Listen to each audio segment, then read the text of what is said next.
sepanjang masa untuk mengungkit ekonomi. Nah, Presiden juga mengatakan kuartal 3 adalah babak penentuan dari upaya memulihkan ekonomi, akan berhasil atau tidak. Nah, di saat yang bersamaan angka positif COVID juga terus saja melonjak.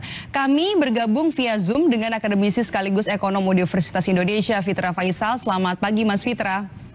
Pagi, Mbak. Ya, Mas Fitra, kalau kata Presiden ini kan kalau kita lockdown, PDB kita bisa minus sampai 17%, tetapi angka COVID kita tahu naik terus. Apa sebenarnya bisa dilakukan dengan stimulus serta fakta dari dana penanggulangan COVID kita yang penyerapannya masih rendah, Mas? Ya, memang kalau kita lihat dari penyerapan di sektor UMKM terutama, sektor kesehatan dan juga korporasi itu masih rendah sekali. Untuk UMKM masih 0,06% data terakhir, bahkan sektor korporasi masih 0%. Untuk yang sektor kesehatan juga sebenarnya juga setali 3 uang juga mereka masih sangat rendah sekali. Padahal 3 sektor ini yang bisa melentingkan ekonomi Indonesia di kuartal ketiga dan keempat gitu ya. Jadi memang kuartal kedua ini kita akan sangat negatif sekali, sudah pasti ya, karena memang ini adalah in the worst dari beberapa kuartal ya, karena memang ada PSBB dan juga kemudian ada restriksi dan lain-lain, dan pandeminya juga semakin tinggi gitu. Ini yang kemudian menyebabkan kuartal kedua sangat rendah sekali pertumbuhannya. Nah, tetapi di kuartal ketiga dan keempat masih ada peluang ya. Peluang-peluang itu sebenarnya bisa kita lihat dari beberapa indikator. Yang pertama adalah indikator inflasi.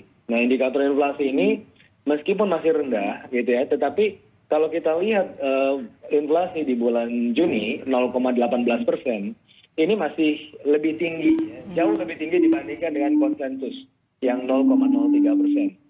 Nah, inflasi ini artinya baik ya, bukan buruk malah, karena ini adalah indikasi dari naiknya purchasing power. Karena kalau kita lihat justru negara-negara kalau dibandingkan secara komparatif, mereka justru mencari inflasi. Ya, justru inflasi itu sekarang lagi dicari-cari karena saking rendahnya ya, ini juga mempengaruhi growth atau pertumbuhan ekonomi gitu. Nah, dan ini adalah indikasi yang pertama yang positif. Yang kedua adalah naiknya indeks PMI ya, atau sebuah indeks yang menggambarkan mengenai kemampuan industri ya. Nah, ini meskipun masih di bawah 50, nah 50 ini kan thresholdnya ya, untuk kemudian menyebut bahwa industri ini baik atau buruk. Tetapi meskipun masih di bawah 50, tren di antara bulan Mei ke Juni itu menunjukkan kenaikan gitu ya, antara dari 29 sekian menjadi 39. Nah, ini sejalan dengan kemudian data kemarin, data ekspor kita ya, yang justru meningkat. Nah, ekspor kita meningkat, impor bahan baku juga meningkat gitu ya, dan masih mencetak surplus. Nah, ini merupakan salah satu prestasi juga. Nah, ini adalah indikator ini sebenarnya adalah pertanda atau momentum yang bisa kita manfaatkan di kuartal ketiga dan keempat. Nah, jadi ini adalah sebenarnya now or never gitu ya.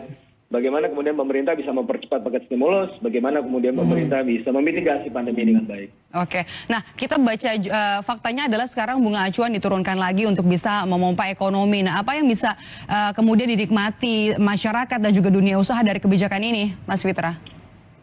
Seharusnya dengan turunnya suku bunga acuan 7 days repo rate, ini cost of financing dari dunia usaha pastinya akan semakin rendah. Nah, tetapi yang harus kita perhatikan juga adalah perbankan dalam hal ini masih menahan suku bunga kreditnya di level yang tinggi gitu ya. Nah, ini yang menyebabkan transmisi kebijakan moneter ya ini tidak berjalan dengan baik. Padahal sebenarnya kalau kita lihat dari rasio kecukupan modal, terus kita lihat dari indikator BOPO, beban operasional dibandingkan dengan pendapatan operasional, mereka masih bagus sekali gitu, 80-90%. Artinya sebenarnya mereka nggak punya masalah gitu ya dari sisi untuk menurunkan suku bunganya, karena net interest margin mereka masih tinggi sekali, sekitar 4%-an. Nah, ini yang harus diturunkan supaya apa? Supaya suku bunga kredit juga rendah, juga bisa kemudian menggerakkan perekonomian masyarakat. thresholdnya di 2%. Kenapa? Karena BOPO mereka antara 80 sampai 90%. Artinya ini mereka masih punya ruang untuk menurunkan suku bunga kredit. Tinggal kemudian afirmasi dari pemerintah dan juga Bank Indonesia. Nah kemudian kalau kita bicara soal COVID yang juga kemudian sama-sama harus kita perangi bersama, law enforcement seperti apa bagi masyarakat sampai pengusaha nih agar angka COVID ini kita bisa tekan dengan cepat, kemudian juga agar ekonomi kita bisa bergerak.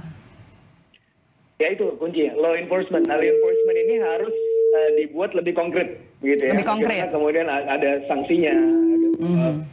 Dari beberapa daerah saya lihat sudah ada sanksi, seperti misalnya di Jawa Barat sudah ada sanksi jika tidak memakai masker dikenakan 150.000. Nah ini di lapangan seperti apa? Nah ini harus kemudian dipantau ya supaya lebih konkret gitu ya. Kemudian relasi industri dengan karyawannya. Bagaimana kemudian mereka harus mempertahankan level yang aman untuk kemudian berproduksi. Bagaimana kemudian interaksi antara pegawai dan seterusnya. Ini harus dilakukan terus. Karena apa?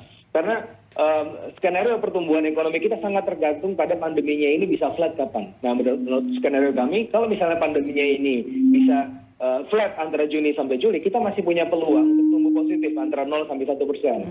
Nah, tetapi kalau misalnya ini sampai bulan September belum selesai juga, nah pertumbuhan ekonomi kita bisa masuk wilayah negatif. Nah, untuk skenario kami antara minus 0,8% sampai 1,5%.